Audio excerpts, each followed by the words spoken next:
welcome to the Congo Hour. I want to thank you so much for tuning in. Wayne is not going to be here this evening. She is home studying for a test, so we definitely want to wish her well. Haven't heard from my dad.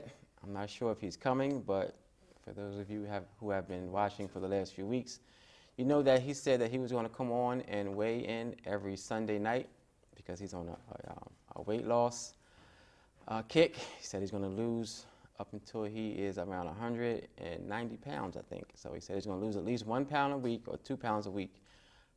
In those weeks that he doesn't come or that he doesn't lose the 2 pounds, he is going to give away $50. So I'm not sure if he's coming, but if not, stay tuned and someone will win $50 just like they did last week when he didn't show. I'm not really sure what's going on with him. I don't know if he's getting lazy, but he was doing very, very well for about a month. And then the last week or so kind of fell off, so hopefully he's on his way, but I guess maybe hopefully not for some of you who have the opportunity to win $50.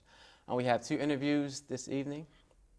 We have my favorite part of the Congo Hour, Student of the Week, and we're going to have our community news. We have our funeral announcements, and then we have some gentlemen coming to talk about some racism within state government. 3 pastors who are very well known in the city, very, very well respected. They're going to come and talk about racism in state government.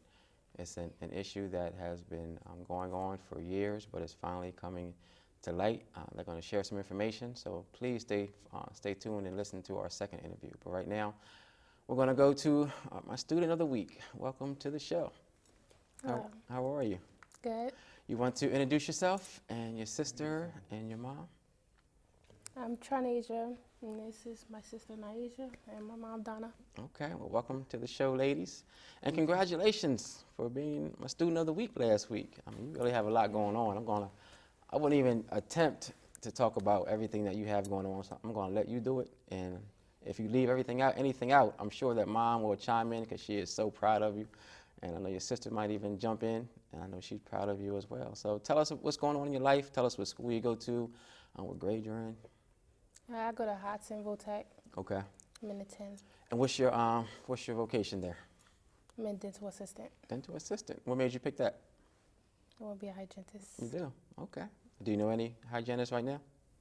My best friend mom is one. Is she? Oh, okay. So I've kind of sparked your interest. Yeah. Okay. So I guess your mom heard about the Student of the Week program. She reached out to Wayna and gave about 17 paragraphs about everything you have going on. And unfortunately, we don't have enough time to talk about everything this month, but we're gonna try to just condense it. I know you're an athlete, right? You're a student athlete. So let's talk about that first. So what do you participate in? Track and field. I did a shot put and discus. Okay. And you have been to the Junior Olympics for the last 5 years, right? Yeah, about 5. Man, tell us about that experience. What's that like? iffy, I guess. In 2013, I came in 7th overall in the nation. Wow, 7th in the nation. Did you guys hear that? 7th in the nation in shot put. Shot put, right? Yes. How long have you been? I guess how do you doing that sport? Since about 10. About 10 years old. How old are you now? 16. 16. So you've been doing it for the last 6 years. And I guess 2 years ago, when you had only been into it for 4 years, you placed 7th in the nation. That's awesome. And you also do the discus? Mm-hmm. Okay, and you did, right now, what rank? You were 7th in the state or something like that? In 2nd. Excuse me. Sorry about that. My fault. 2nd in the state for discus. Is that right? Third for discus and 2nd in shot put. Wow, that's awesome. And then you've been on honor roll, I think, since the 5th grade. Yeah. Wow. I mean, I'm really proud. I know your mom is really, I know, Mom, you are extreme. I know because I saw the essay that you wrote to Wayna. So I know you're proud of her. Yes. You wanna talk about your daughter, Trinasia? I'm very proud of her. She's been putting a lot of work into the things that she do. Mm-hmm. When she first, they both decided to, well, I kind of forced them to do a sport. And the first year, the track club that they were on, they actually didn't have a shot put coach. Okay. And because of the fact that I did track and field when I was in high school, I started training them myself. Okay, that's what she told me. Yeah. And that actual first year that they were only throwing for about a month, and they actually made it to Junior Olympics. So then we started really chiming in. But then she started sparking an interest in basketball. Okay. So we kind of was doing both. They were undefeated in basketball when she was playing for the 2 years that she played. And then I continued to push forward with her track and field. And she actually, in middle school, she go to Gauger Cobb's Middle School. She is undefeated in the shot put and the discus for the 3 years that she attended there. She broke the record at the Rich McKinnon Invitational, and she's been doing well. And she's just going into the 9th grade. She placed second in shot put and third in the discus. I think she's going to do very well this year. I'm sure she will. And you brought your sister along with you too, right? Yeah. All right, welcome to the show. Hello, Hello, and what's your name again? Naija, Naija. And what school do you go to? Gauger, And what grade are you in? 8th. I know you're very proud of your big sister. You want to talk about her a little bit? Is she a nice big sister? What she wants to What be. she wants to be. Yeah, I think that kind of goes along with the territory. That probably goes both ways, right? Yeah. I'm sure it does. Do you get a chance to make it to her events? Though most of the time we're both throwing. So Oh, okay. Oh, so you do Yes. shot put also? And discus? Do you? Okay. All right. I know I was shocked. We were talking. I got lucky because we were able to go to IHOP. Usually I have to end up going to McDonald's, but we had a little bit more time, so we went to IHOP. Got a chance to meet her friends, a crazy group of, and a lot of fun.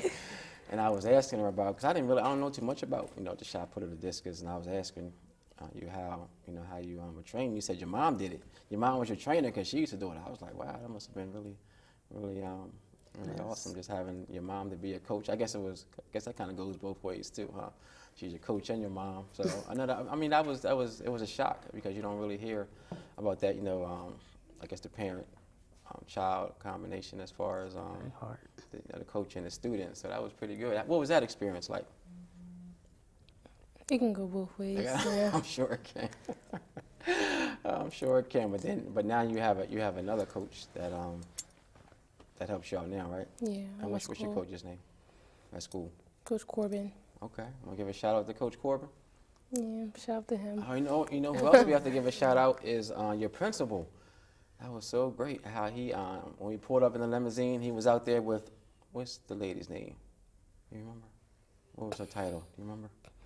I guess she's Like one of his assistants or something like Yeah, that. But I guess so. it was really nice to have the school take an interest in you and your success. And I know, Mom, you coordinated all that, but it was nice for the principal and his assistant to be out there when we pulled up in the limousine and we took pictures. Seemed like a pretty cool principal. Yeah, he is. Is he? What's his name? Dr. Lambie. Dr. Lambie. Okay, so we definitely want to give him a shout out too. You want to say hi to anybody who was watching? Hi to all my family, I guess. Okay, and what were your friends' names who were in the limo with us? My best friend Amaya, Shartasia, and Jordan. Okay. And what was really interesting is that everyone that you brought also gets excellent grades. So it just kind Yes. of goes to show that you have to surround yourself with positive people and people who want to be successful. And just, that's how you grow. You have to definitely choose your friends wisely, and it seems like you are. So I definitely want to congratulate you again and thank you for doing all that you're doing. And Mom, thank you for pushing your daughters and being the supportive mom that you are. I do have a certificate that I'm going to give you at the break also. Okay? Mom, you want to say hi to anybody? Yes, I just have one more thing I need Okay, to mention. sure. The 1 year that Trinasia was 7th in the nation, the very following year, Nyasia became 7th in the nation as well. So I do wanna let her know because I don't want. I would like both of my girls to know that I'm proud of both of them, and she is actually on the honor roll as well. Okay. So I had to All right, kind of pick Nyjah. and choose. Oh, yeah. We'll get you in there. But I just want to recognize the both of them, and I'm very proud of them. I just want to say hi to my family and all of her coaches, and a special shout out to Mark Denby. I just want to thank you for everything that you're doing for my girls. He's and a coach, he is right? actually their personal trainer. Okay, yeah, he's a beast. Yes. Yeah, I know Mark. He is. And I think his son or his daughter maybe Both. his daughter, both of them, right? Yes. Are like really good in Yes. track, right? They're like one of the best in the country, I think. Yes, indeed. Yeah, I heard Mark has a really good track record as far as coaching and participating in track and field. So Yes, he does. he's working with you also. Yeah. Okay. All right. So yeah, you're definitely in good hands. Gotta give a shout out to Mark and his family and everyone that he has coached. I hear nothing but good things about him. Yes. Okay, ladies. Thank you again, and keep up the great work. Okay. Thank Thank you. you. All right. And if you ever want to be a part of our Student of the Week program, you can call Wayna at 521-7325. 521-7325. We're going to take a very quick break, and we'll be right back with Pastor Livingston, Pastor Justice, and Pastor Beeman. All right, welcome back to the show. We hope that you enjoyed our Student of the Week, and look who showed up. Didn't want to give up that $50, huh? Come to win it back. All right, we're gonna touch on your weigh-in a little bit later, but now I don't want to waste any more time. I wanted to let these three gentlemen introduce themselves, and they're going to come and talk about racism and discrimination within the state government employment, and talk about dismantling the new Jim Crow. We have three, like I said earlier, three very respected pastors in the city. So they're gonna come and just talk about what's going on with discrimination and racism in the state and dismantling the new Jim Crow. Welcome to the show, gentlemen. Thank you. Thanks for having us All right, again. You're welcome. You're welcome, Pastor Beeman. So, you want to just give maybe like an overview of what's going on? Yes. More than a year ago, there were some pastors when we were having discussions about members who were struggling, state employees struggling with cases around discrimination and racism, where they were being mistreated, in some cases more severely disciplined, overlooked for promotions. And we started comparing notes and discovered that that what was happening in my church was very well happening in another church, in another church, in another church. And before you know it, we had about 7 or 8 persons that we were counseling and dealing with. And that just mushroomed till over 10, 17. And then at that point, we then, as IMAC, and in partnership with the NAACP and the IMA of Dover, decided that we were onto something, and that we needed to partner and begin to address the issue of racism and discrimination in state government. That led to us contacting the governor and sharing with the governor our findings. And at that time, we instructed Governor Markell that our path forward was to have several hearings, 3 in each county. And we did that during, I believe, August and early September, where hundreds of people attended the hearings, and hundreds also went on record and stated their complaints. And Reverend Justice probably can tell you more about those conferences. But that's how it all began. And our findings have been voluminous and shocking.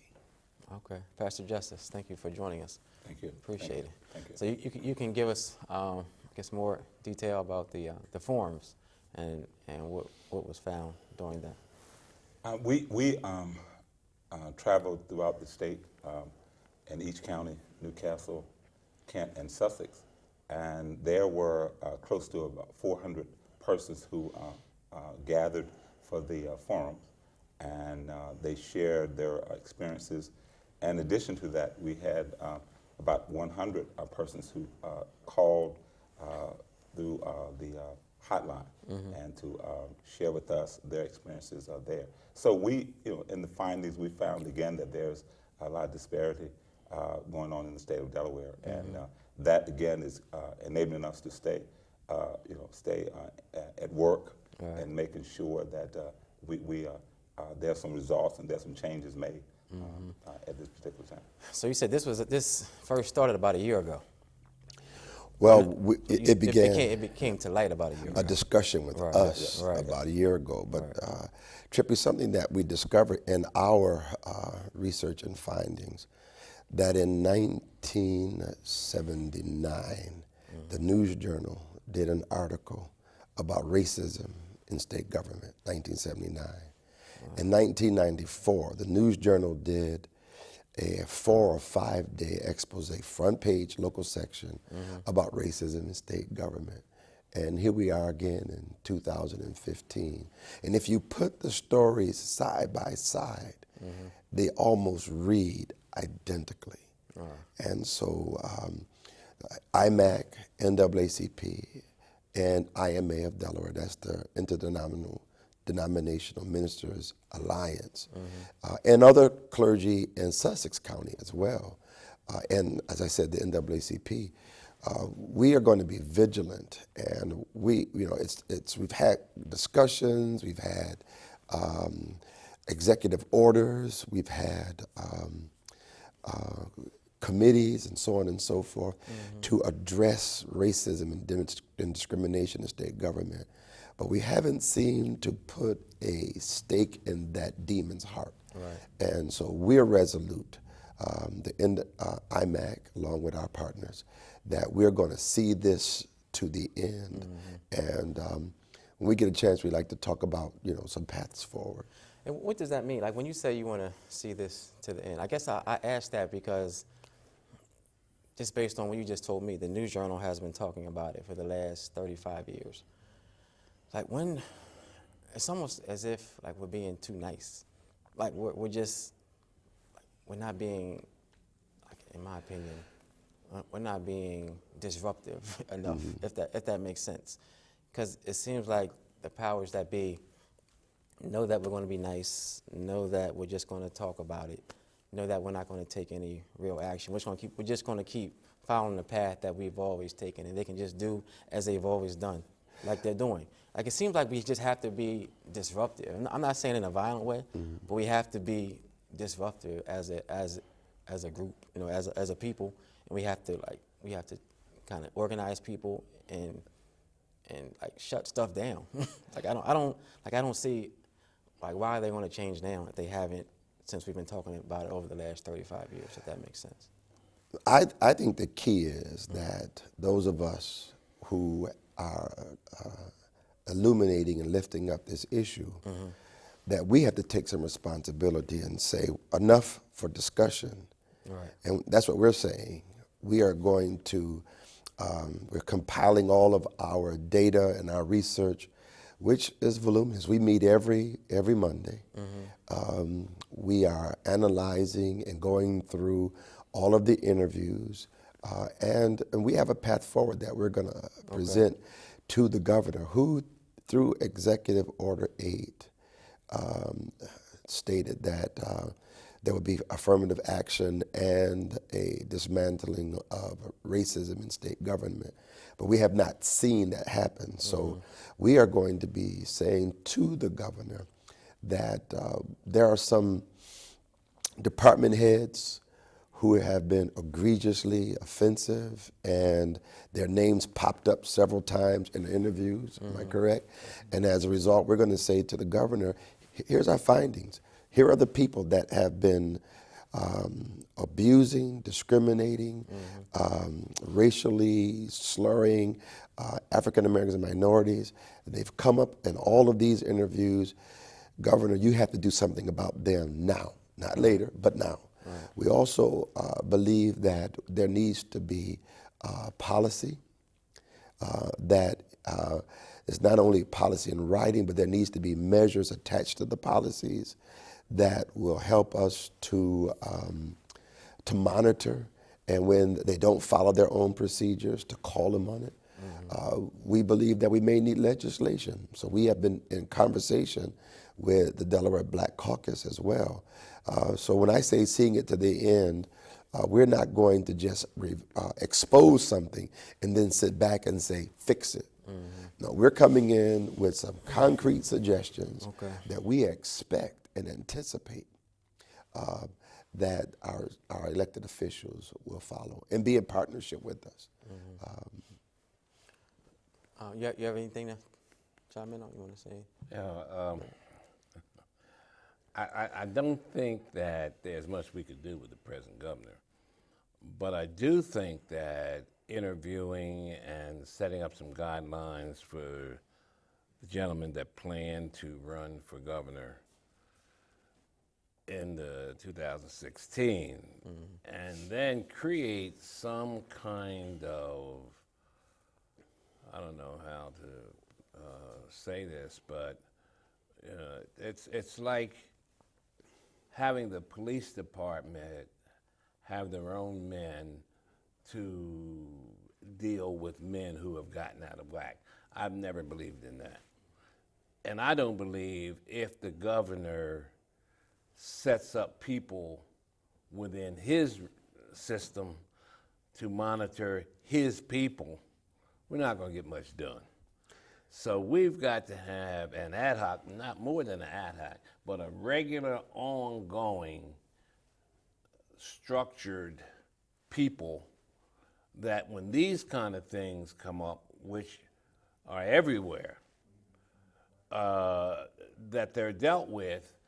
And if this governor, we can't just say we're going to cover it in 4 years, because this governor may do us in too. The next governor may do us in too. But we've got to also have the political ability to get together with people and identify those people who we don't want in, who haven't assured us that they're going to get rid of it. Not only from the governor's perspective, but because the governor is going to say, well, I don't control that. The whole system, whether it's the police department, whether it's the fire department, whatever departments are, Education system. the educational systems, all these systems, we are too powerful as a people to not use our resources. And I think you're doing a great thing because you're using the resource, and that's the IMAC. That's the greatest resource in Delaware. And using that resource to if it's going to get together and everybody's going to participate, educate their people, and that's another part of the process, is how do we educate our people so that we know how to vote. And once they begin to get that information, and we can't play that Republican-Democrat game. We have to play the game of changing, making changes. And the Republican guy might be the better guy, so we put the better guy in, which might be the Republican. We just can't be Democrats and think we're going to get this done. We've got to definitely identify and be serious about not only racism in our state government, but racism everywhere. And I think that this kind of force, as Trippy says, and we're not talking about a negative force. We're talking about a very positive force that changes the life of a lot of people. Well, it seemed like you've been sitting in on our meetings because everything you stated, we have talked about, and it fits into our overall plan that we're going to present to the governor. We are preparing a citywide or countywide event rally in the month of November to do the education piece. We're now trying to nail down a nationally known speaker and we're very close to doing that. In fact, it may have been completed by tonight. We are going to go to a venue. We're going to have a major, we're going to invite all of those individuals who came and testified, those who attended the hearings, and we're going to begin to unfold to the community our findings and the path forward. We agree, but I do want to say that we as African Americans played a major role in the electing of the current governor, and we believe that that he has a responsibility to us. And though we know that he is moving towards the lame duck kind of status, but we still believe that there are some people who have done wrong and that are currently employed by the state, and in a situation where you can change the governor, you can change the secretary, but if you then continue to have middle management stay in place, and that's where we are discovering that most of these incidences of discrimination and racism is occurring. Of course, up the pipe, secretaries and the governors, in some cases, we believe, and we believe our data will show that they have been aware of, in fact, we know it, we have it documented, that there have been some secretaries who have been aware of the kind of racism and discrimination that's been happening in their department, and we're going to call them out on it. As Sammy said, we are currently having a discussion. The committee that Reverend Justice is chair of is the Social Action Justice Committee. And we have been having some talks in the subcommittee level that we will take to the IMAC Executive Committee, that we need to interview all the candidates who are going to be seeking the gubernatorial office. And we agree that they don't have to be Democrats. We want to see the best person elected. And we are not going asking them to hook the train up and then ask us to jump on it as it's moving. We want to be part of the discussion in the beginning. And not only that, we plan, because we know that there are some African Americans within the realm of this state who are knowledgeable, who are well-trained, holding highest degrees from prestigious colleges and universities, who could serve as secretaries in the governor's cabinet, and who could serve as directors and so forth. And we plan to go to these candidates and say, here are the people that we suggest that you consider, because your cabinet ought to look like the state of Delaware. And currently, at one time, Governor Markell's cabinet was a little more diverse. Currently it isn't, but we're not going to tolerate that with the next governor. Now, Governor Markell has some diversity, and as you get beyond the secretaries in the middle management, but even still with that, we discovered that even after signing the Executive Order 8, that the promotion of African Americans and minorities fail in comparison to the promotion of non-African Americans and minorities, whites. And so we are saying that we're going to be vigilant. We have met with the EEOC for this region and talked about that process that we think is also egregiously flawed. We have had discussion among ourselves that the unions have underrepresented. I know this may make some of our union leaders angry, but we have the documentation, and the documentation will bear it out, that they have not been represented fairly or equitably in their grievances and so forth. And it's just been a revolving chain, and we are tired of it. Okay, and I know we want to get to Pastor Livingston, so I don't want to take up too much more time. But I would like you, whenever you're available, to just give us maybe monthly, come back on and just give us monthly updates of where we are. I think it's really important just to educate, like you said, educate our people, and to get them involved in it, so we can just show up in numbers. I think that's really important. Pastor Livingston, I know you wanted to come on and Okay, talk. well, what I have to say really kind of dovetails Okay. into what Reverend Justice and Reverend Beeman are talking about. I'm here to announce or to share with your viewing audience that on November the 14th, there's going to be a conference at the Chase Center called Hope, Opportunity, and Race, Breaking the Poverty to Prison Connection.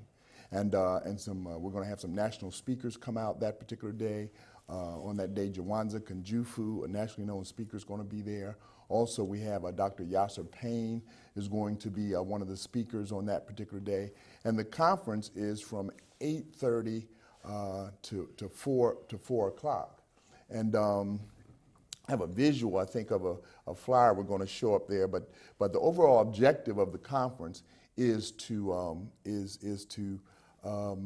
raise awareness in some of the systemic issues of racism in our state, particularly in criminal justice system and that kind of thing. We're going to be looking to develop some action plans that come out of this conference. It's not just a time for us to talk about the issues and then don't come away with anything. We want to come away with some action steps. The afternoon workshops are going to be around employment, police community relations, and the criminal justice system.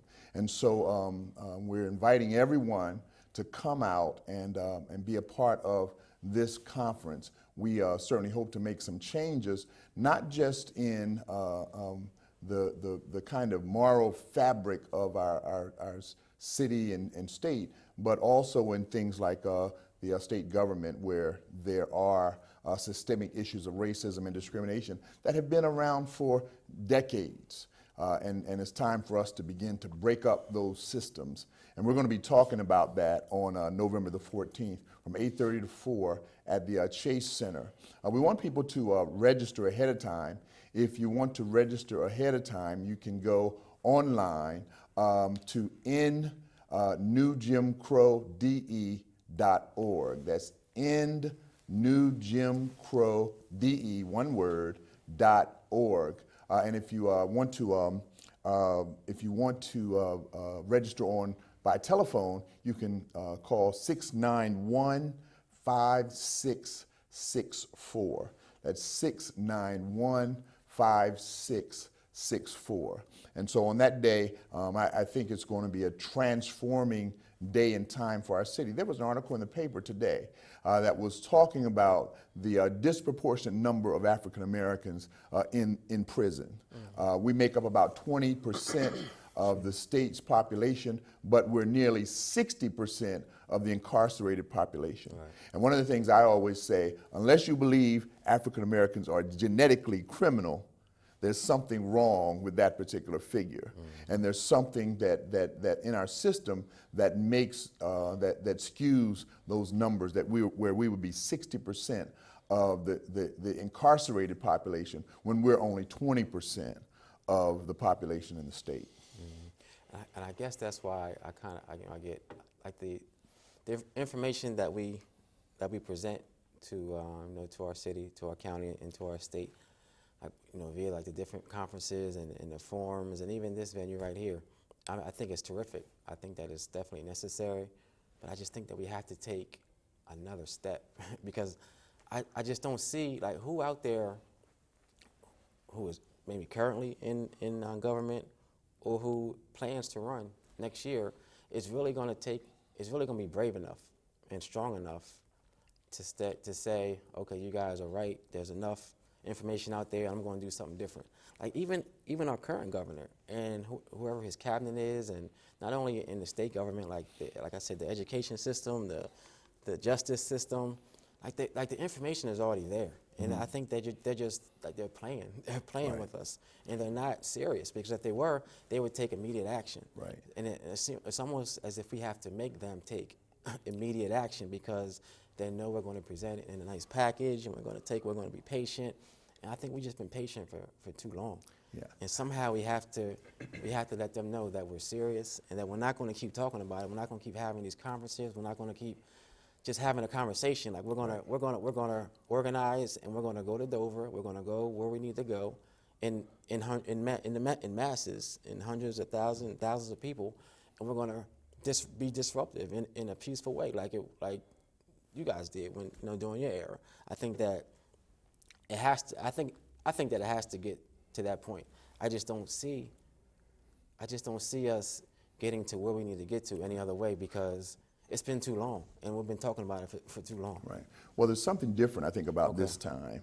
And in theological circles, we have something called a kairos moment. And the kairos moment is when everything comes together in order for God to have an opportune time to act. When we look at the work that IMAC is doing, we look at this particular conference, when we look at, for example, the effort that was talked about in the paper today that was led by Judge Leo Strine, was quoted in the article, and then the Black Lives Matter movement, and people beginning to see racism at levels that they've never seen it before, or never admitted to it before. And all of these things, I believe, are going to come together to make this time, in all of these efforts, different. Right. And that's true. And you know what gets, this is kind of off the subject, but you brought up Black Lives Matter. And a lot of times, once we begin to say that, some of us say, well, if Black Lives Matter, how come it only matters when there's an act of maybe like a police officer against an African American? How come you don't react this way when there's black on black crime?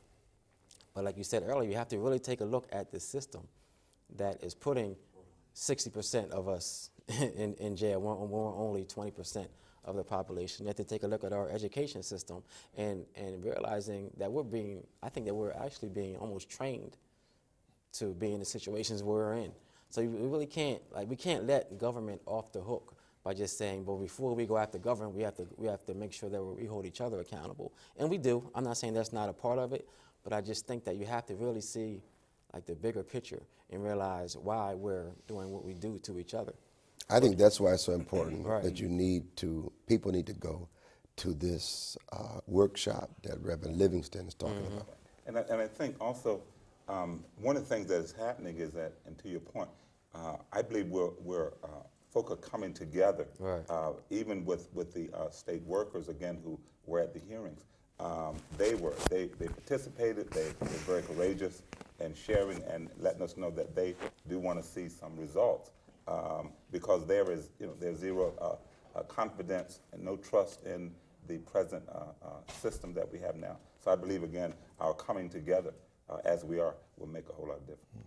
I think you're absolutely right, and I think that this is so important that if you gentlemen are willing, I am willing to, and we're surely way behind our schedule here, so we got to cut this off. But we're willing, I can make the decision to have you on monthly for a half hour to give us the progress and to educate the general public about how much we need them and their vote, and come to these sessions and join so we can have the power to be successful. So this is the October session, and we'll get back to you if we can to ask you to come back. And maybe just you three may not be able to come back at the same time, but a part of your group will come back and give us some progress and give our audience an awareness of what's going on. And we have to end now. Thank you. That's great. Thank you. Okay, and so we're going to take a quick break, and we'll be back with our funeral notices and our community news.